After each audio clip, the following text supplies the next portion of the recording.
নমস্কার বন্ধুরা, আমার চ্যানেলে আপনাদের সকলকে স্বাগত। আজকে আমি বানাবো ইলিশ ভাপা। তো বেগুন দিয়ে ইলিশ ভাপা আমি কীভাবে রান্না করছি তো আপনারা দেখতে থাকুন, সঙ্গে থাকুন।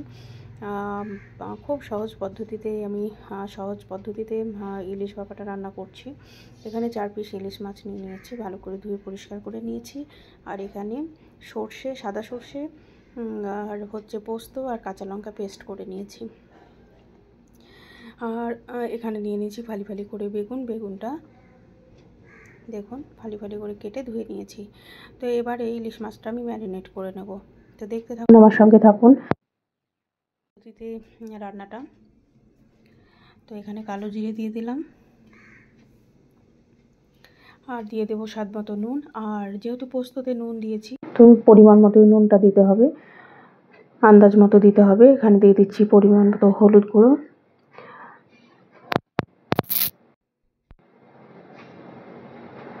তো যদি আমার এই বেগুন ইলিশ ভাপাটা আপনাদের ভালো লাগে অবশ্যই আমাকে কমেন্টের মাধ্যমে জানাবেন।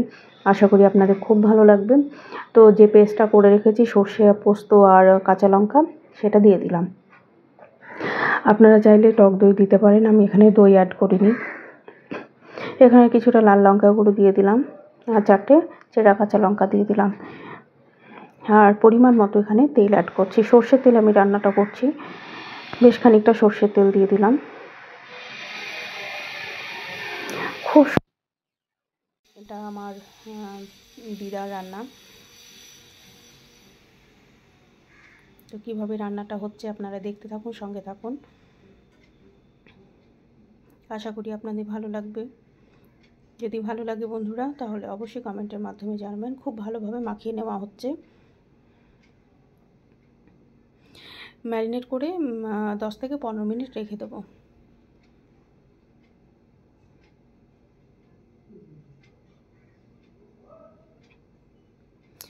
তো এবারে সুন্দরভাবে ম্যারিনেট করে রাখা হয়েছে। এবারে একটা কড়াই বসিয়ে দেবো বেগুনগুলো ভাজার জন্য। বেগুনগুলো জাস্ট আলতো করে একটু ভেজে নেব, নুন হলুদ মাখিয়ে নিয়ে। আশা করি বন্ধুরা তোমাদের ভালো লাগবে আমার রান্নাটা। যারা নতুন রাঁধুনি আছো তারাও তাদেরও ভালো লাগবে এই রান্নাটা। একবার হলেও ট্রাই করবে তোমরা। এইভাবে ইলিশ ভাপা তো আমরা অনেকভাবেই খেয়ে থাকি। তো আজকে আমি বেগুন দিয়েই ভাবলাম যে বেগুন দিয়ে করছি, বন্ধুদের সঙ্গে শেয়ার করি, ওই জন্য আজকে এইভাবে তোমাদের সামনে তুলে ধরেছি রান্নাটা। তো বেগুনটা ভালো ভাজা হয়ে গেছে। এবার এখানে কৌটো নিয়ে নেওয়া হয়েছে। এবার মাছগুলো দিয়ে দেবো এক এক করে।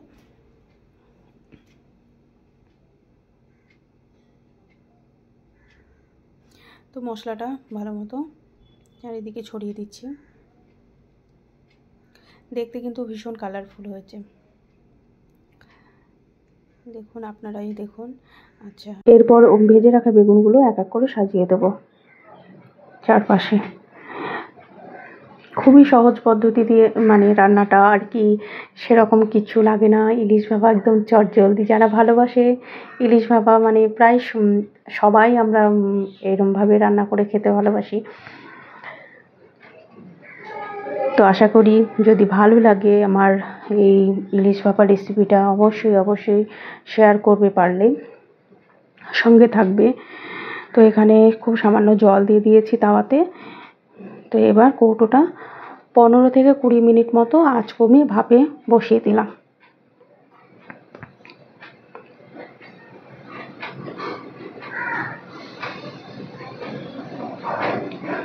তো এখানে গ্যাস অফ করে দিলাম।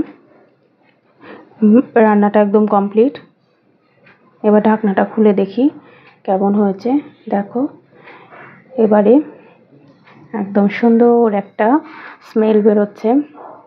একটা সর্ষের তেলের ঝাঁঝ, সর্ষে বাটার ঝাঁঝ, দারুণ লাগছে। তো আবারও কোনো একটি ভিডিও নিয়ে চলে আসবো। সকলে ভালো থাকবে, সুস্থ থাকবে। সবাইকে অসংখ্য ধন্যবাদ আমার ভিডিও দেখার জন্য, পাশে থাকার জন্য। নমস্কার।